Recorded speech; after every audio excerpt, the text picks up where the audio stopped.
আসসালামু আলাইকুম। আমরা আজকে এক্স3 ডিভাইস নিয়ে কথা বলবো। আপনার যদি যানবাহন থাকে, যেমন প্রাইভেট কার, বাস, ট্রাক, অটো রিক্সা, এই ধরনের যানবাহনের জন্য বেস্ট একটা জিপিএস ট্র্যাকার হতে পারে আপনার এক্স3।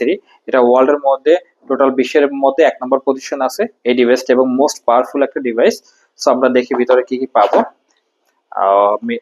ডিভাইসটা দেখতে পাচ্ছেন এক্স3, এবং খুবই একটা হার্ডি একটা ডিভাইস। এবং এই ডিভাইসটার মাধ্যমে আপনি লাইভ লোকেশন দেখতে পারবেন, ভয়েস মনিটরিং করতে পারবেন, যে কোনো জায়গা থেকে ইঞ্জিন লক আনলক করতে পারবেন, এবং টু এ কমিউনিকেশন আছে, যার মাধ্যমে আপনি ড্রাইভারের সাথে ড্রাইভার যদি কোনো কথাবার্তার ভিতরে বলে গাড়ির মধ্যে, আপনি কিন্তু সহজে জানতে পারবেন।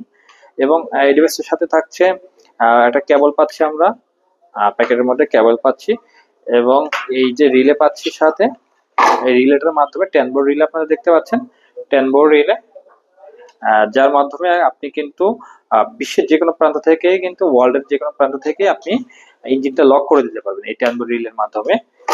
এছাড়া প্যাকেটের মধ্যে আমরা পাচ্ছি এটা সস বাটন, ইমার্জেন্সি বাটন বলে এটা সাধারণত। তো এই সস বাটনের কাজ হলো, এখানে আপনি একটা প্রেস করলে, এখানে দেখেন একটা প্রেস অপশন আছে, যেখানে আপনি প্রেস করলে 3 সেকেন্ড অটোমেটিক মালিকের নম্বর, মানে এই যে এডমিন নম্বর থাকবে তার নম্বরে কিন্তু কল চলে যাবে, যার মাধ্যমে কিন্তু মালিক পক্ষ জানতে পারবে যে তার গাড়িটা বিপদে পড়ছে অথবা ড্রাইভার বিপদে পড়ছে, কোনো কারণে চুরি ছিনতাইয়ের সম্মুখীন হলে এক্ষেত্রে খুবই কার্যকরী এই সস বাটনটা। আর একটা জিনিস আছে, এখানে দেখতে পাচ্ছেন আপনার 3mm একটা মাইক্রোফোন আছে, এটাকে মাইক্রোফোন বলে। এই মাইক্রোফোনের মাধ্যমে গাড়ির মধ্যে এটা সেট করা থাকে, যার মাধ্যমে মালিক পক্ষ বিশ্বের যে কোনো প্রান্ত থেকেই কিন্তু ভয়েস মনিটরিং করতে পারে, মানে মনিটরিং বলতে ভয়েসটা শুনতে পারবে, সে গাড়ির মধ্যে কে কথাবার্তা বলতেছে, সে যদি পিছের সিটে বসেও কথা বলে তারপরও কিন্তু স্পষ্টভাবে শুনতে পারবে। এরপর আছে একটা কর্ড আছে, এটার মাধ্যমে মূলত ভয়েসটা শোনে। এছাড়া টু এ কমিউনিকেশন আছে, যদি আপনার গাড়িতে অ্যাভেলেবেল থাকে পোর্টটা, যেখান থেকে আপনার বক্সের সাথে লাইন দিয়ে থাকবে, এবং ড্রাইভার কি কথা বলতেছে এটা তো আপনি শুনতে পারবেন। আপনি চাইলেও আপনি ওখানে বসে যে কথা বলবেন, ভয়েস দেবেন, সেটাও কিন্তু চাইলেও ড্রাইভার শুনতে পারবে। এই অপশনটা কিন্তু আছে যদি আপনার গাড়িতে অ্যাভেলেবেল থাকে সিস্টেমটা। এছাড়াও একটা ইউজার ম্যানুয়াল রয়েছে, কিভাবে আপনি এটা গাইড করা হয়, ডিভাইসটা কি কি প্যারামিটার এবং কি কি অপশন রয়েছে এগুলো এখানে প্রায় অ্যারাউন্ড 20টা ফিচার রয়েছে। 1 নম্বর থেকে আমি একটু বলার চেষ্টা করি।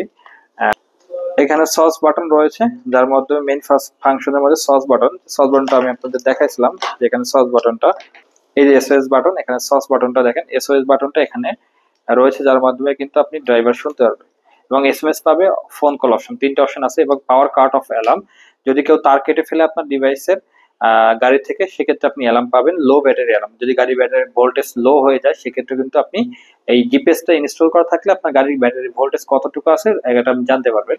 ভাইব্রেশন অ্যালার্ম, যদি আপনার গাড়িটা ভাইব্রেশন অ্যালার্ম প্রয়োজন হয়, যে অনেক সময় গাড়ি রাখে আমার ভাইব্রেশন ধাক্কা দেখে গ্লাস ভাঙতে যায় ড্রাইভার, সেক্ষেত্রে কিন্তু এটা আপনি পাবেন।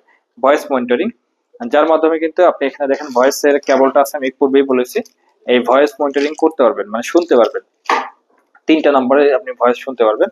বা টু এ কমিউনিকেশন, মানে টু এ কমিউনিকেশন হলো, এখানে একটা আমি দেখাচ্ছি পূর্বে, যে এখানে টু এ কমিউনিকেশন একটা কেবল আছে, যার মাধ্যমে আপনি গাড়ির ভিতরের কথা শুনতে পারবেন, এবং আপনি চাইলে আপনার কথাও ড্রাইভার শুনতে পারবে। এরপর আছে আরো অ্যালার্ম আছে, কয়েকটা অ্যালার্ম আছে, শুধু এখানে একটা না, কয়েকটা অ্যালার্ম আছে, যেমন আপনার ভাইব্রেশন অ্যালার্ম, তারপর এসএসসি ওয়ান অফ অ্যালার্ম, এগুলো আছে। এর পরবর্তী আছে আমাদের ওয়াইল অ্যান্ড ইলেকট্রিসিটি, মানে ইঞ্জিন লক আনলক, রিলে বলে যেটাকে, ইঞ্জিন লক আনলক করা হয় রিলের মাধ্যমে। আমি বলেছি যে 10 বোর্ড রিলে, এই 10 বোর্ড রিলে, এটার মাধ্যমে কিন্তু আপনার ইঞ্জিনটা লক এবং আনলক করা হয়, যার মাধ্যমে অ্যাপস এর মাধ্যমে করতে পারবেন, এটা এসএমএস এর মাধ্যমে করতে পারবেন। তো এছাড়া আরো অনেকগুলো ফিচার এখানে আছে। ডোর ডিটেকশন আছে, মেইন যে ডিভাইসটার মেইন ডোর, মানে গাড়ির কোনটা ডোর অন করা হলো কিনা, অফ করা হলো, গাড়ির ডান সাইডের ডোর না বাস সাইডের ডোর, এটা আপনি জানতে পারবেন। আরো অনেক ধরনের সিগন্যাল কিন্তু এখানে আছে, ব্যাটারি চার্জিং পজিশন দেখতে পারবেন, কন্ট্রোল করতে পারবেন, প্ল্যাটফর্ম কিভাবে অপারেশন করে, এগুলো অ্যাপস কিভাবে ডাউনলোড করে, এগুলো সব কিন্তু ডিটেলস এখানে দেওয়া আছে ইউজার ম্যানুয়ালে। সো এছাড়াও বিস্তারিত জানতে আপনি আমাদের সাথে যোগাযোগ করতে পারেন। তো আজকে এই পর্যন্ত, আল্লাহ হাফেজ।